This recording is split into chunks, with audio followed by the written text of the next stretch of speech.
일단 한 후보가 토론회 과정에서 저 이슈를 이야기한 사실 자체에 대해서는 사과를 한 상황입니다.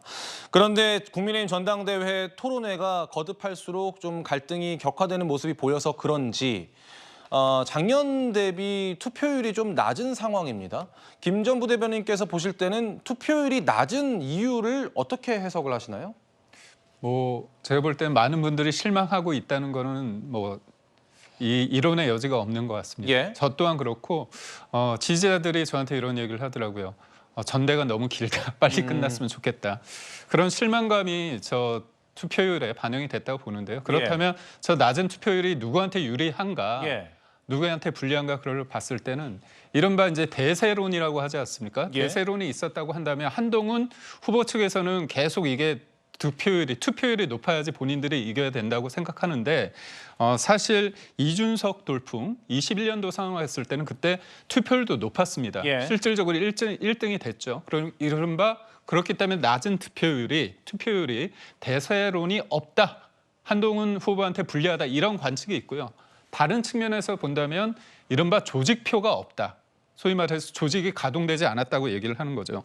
그러니까 예를 들면 지난해 3.8 전대 때 보면 김기현 후보가 굉장히 투표율이 55% 지금보다 높았지만 그때 1등을 했습니다. 근데 조직력이 강한 이른바 윤석열 대통령을 좋아하는 친윤 쪽에 있는 사람들의 조직표가 가동됐기 때문에 투표율이 높았는데 이번에는 그게 안 됐기 때문에 상대적으로 낮은 거 아니냐. 이런 관점에서 볼 때는 한동훈 후보한테 불리할 수도 있고 유리할 수도 있고 이렇게 양측으로 해석이 가능한 상황입니다. 예, 오늘부터 이틀간 당원을 대상으로 전화 자동응답 시스템 ARS 투표와 함께 국민 여론조사도 실시됩니다.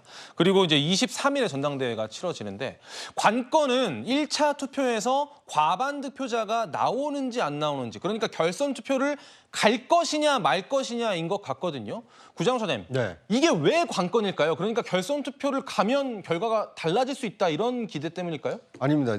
결과가 달라지든 달라지지 않든 결선 투표에 갔다라는 것 자체로 어대한이 무너지는 겁니다. 아하. 지금 다들 이 국민의힘 전당대회 시작하기도 전부터 어차피 당대표는 한동훈 되는 거 아니냐 이렇게 생각을 했는데 1차 투표 뚜껑을 열어보니까 절반도 못 얻었다라는 결과가 나온다는 것은 그만큼 한동훈 후보에게는 치명상이 될 수밖에 없습니다. 만약에 그렇게 되면? 그렇습니다. 만약 1차 투표에서 당선이 안 되고 2차 투표, 결선 투표까지 간다라면 한동훈 후보에게는 상당히 정치적으로 큰 부담을 안고 이 결선 투표에 임해야 된다는 측면이 있고요. 두 번째로는 결선 투표에 가게 된다는 것은 그만큼 지금 이 국민의힘 지지층들 사이에 견고한 후보, 견고한 리더십이 형성되지 않았다라는 반증이기도 합니다. 예. 결선 투표에서 누군가는 되겠죠.